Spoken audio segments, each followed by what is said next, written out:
Il y a quelques jours, un frère est venu me voir et m'a dit « Donne-moi des conseils pour me lever à Salat al-Fajr ». Bien sûr que moi-même, j'en ai besoin de ces conseils-là, on en a toutes et tous besoin. Je lui dis la première des choses parmi les causes. Tu mets le réveil déjà? Il me dit « Mon frère, j'en mets 7 des réveils ». Il me dit j'en mets 7, donc j'ai compris qu'en fait, il ne faut pas commencer par le réveil. Ça, c'est à la fin, tout à la fin. Donc, il faut se dormir tôt. Ça, tout à la fin. La première des choses, c'est de prendre conscience quelle est la récompense de Salat al-Fajr, wallahu a'lam. Et de prendre conscience de la gravité d'être négligent, insouciant, inconscient des mérites de Salat al-Fajr. Ça, c'est la première des choses. Déjà, après, le reste, ça va tout seul. Exemple, toi, si on te dit, tu as un travail, mais tu dois te lever tous les matins, 5 heures du matin. Ah, ne te précipite pas. Tous les mois, tu touches 25 000 euros. On n'a pas besoin de te dire, mets le réveil, pas mets le réveil. Toi, le mérite, la récompense, ça y est, elle a plié toutes les autres causes. Ne lui parle même pas de réveil ou pas. T'inquiète, sans réveil, il va se réveiller à 5 heures du matin. Sans réveil, son corps va se régler en 2 jours. Lakin, pour Salatul Fajr, on a du mal parce qu'on joue que sur les causes matérielles. Mais c'est logique. Regarde les causes spirituelles, ce qui doit te motiver, t'apporter une conviction ferme que tu dois te lever à Salat al-Fajr, c'est un bien pour toi. À ce moment-là, c'est facile le reste. Vous avez compris? Donc, le réveil, l'histoire du réveil, c'est à la fin. Donc ici, la première des choses, c'est les mérites. Prendre conscience de la valeur et de ce que tu rates, ya Abdallah. Si tu rates Salat al-Fajr. Et la honte, qui est le fait de te réveiller, peut-être te dire, les anges, ils ont dit à Allah, on a trouvé Foulan et Allan en train de dormir. Allah en a connaissance. Et ils ont attesté de cela. Et déjà, ça nous permet de voir ici, où est notre degré de foi? C'est pour ça, Salatul Fajr, c'est quelque part une métaphore, le thermomètre de l'iman, de la foi. C'est pas l'aspect extérieur, comme je dis souvent, l'aspect, un beau camis, une belle barbe. Je suis pas en train de critiquer et dénigrer, moi-même j'ai la barbe, moi. Faut arrêter. Le principal, al-qalb et al-a'mal, les actions qui sont obligatoires et qui sont les plus importantes. Ensuite, on sait que tout est important en islam, mais il y a des priorités. Comment ça, tu vas me dire par exemple une personne qui a une apparence d'un pieux, d'un vertueux, d'un compagnon. Il ne se lève pas à Salat al-Fajr, je ne comprends plus rien là.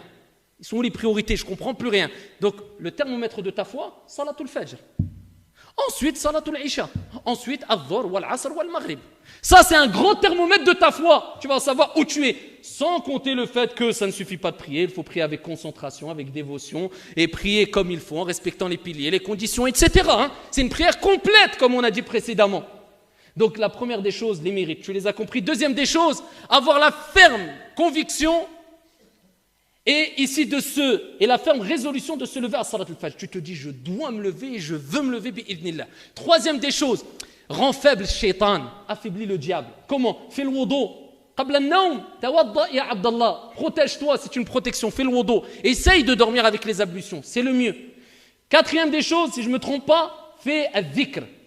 L'évocation et l'invocation. Shaitan va s'affaiblir encore. Tu es en train de te protéger. Si tu récites Ayat al-Kursi tous les soirs, Allah envoie un ange qui te protège toute la nuit bi'idhnillahi azza wa jal. Shaitan, il s'éloigne de toi. Parce que la cause principale qui fait qu'on a du mal à se lever à al-Fajr, c'est notre âme qui est influencée souvent par les plaisirs et la paresse et le laisser-aller. Et Shaitan aussi. On ne met pas que la faute sur Shaitan, mais il y a Shaitan aussi. Donc ici, affaiblis Shaitan. Fais le dhikr. Et particulièrement Ayat al-Kursi, Surat al-Ikhlas, al-Falaq, al-Nas 3 fois. Et fais comme le prophète alayhi salatu wa sallam faisait. Réunis tes mains et récite al-Falaq, al-Nas, al-Ikhlas 3 fois, souffle dans tes mains et essuie ton corps. Ça, c'est parmi les choses recommandées à faire avant de dormir. Déjà là, tu t'es prédisposé à te lever à Salat al-Fajr, incha'Allah ta'ala. Quand tu te réveilles, eh bien, comment tu dois réagir? Tout de suite. Parce que dès que tu ouvres l'œil, on sait très bien, on les ouvre peut-être 20 fois. Tu as le temps d'avoir éteint 5 réveils, tu ne t'es même pas rendu compte que tu as éteint 5 réveils. Le premier déclic que tu dois avoir, c'est le dhikr. Pourquoi? Le prophète alayhi afdalu salatu wa taslim a dit kama ja'a fi sahih que lorsque l'un d'entre vous dort, Shaitan il vient derrière sa nuque et il lui fait 3 nœuds, uqad, il lui fait 3 nœuds. Et à chaque nœud, il lui dit, Shaitan il lui dit que ta nuit soit longue. Na'as mzian, dors bien. Et il lui fait le 2e nœud, la même chose. 3e nœud, la même chose. Shaitan y part. Ensuite, quand tu te réveilles, le prophète alayhi salatu wa sallam dit, quand tu fais du dhikr, tu évoques Allah, peu importe, Bismillah, ou tu dis Alhamdulillah, ou tu fais l'invocation Alhamdulillahi alladhi ahyana ba'da ma amatana wa ilayhi an-nushur. L'invocation qui est dans la citadelle du musulman, wa ala kulli hal, qul ghayr la ilaha illallah. Commence par al-dhikr. Il y a le premier nœud qui part. Il dit alayhi salatu wa sallam, le premier nœud part, donc déjà tu commences à être plus Ici, plus fort pour lutter contre Shaitan et cette pression venant du diable pour te laisser clouer dans le lit. Il dit, tu fais le wudu, il y a un deuxième nœud qui part.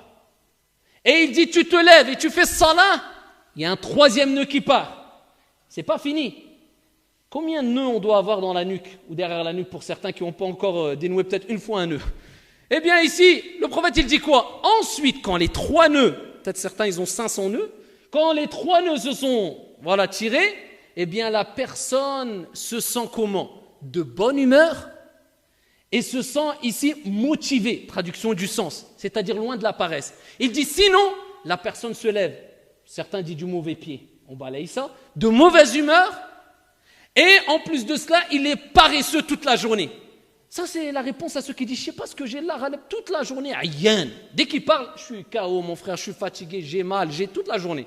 Alhamdulillah, il est wallahu a'lam.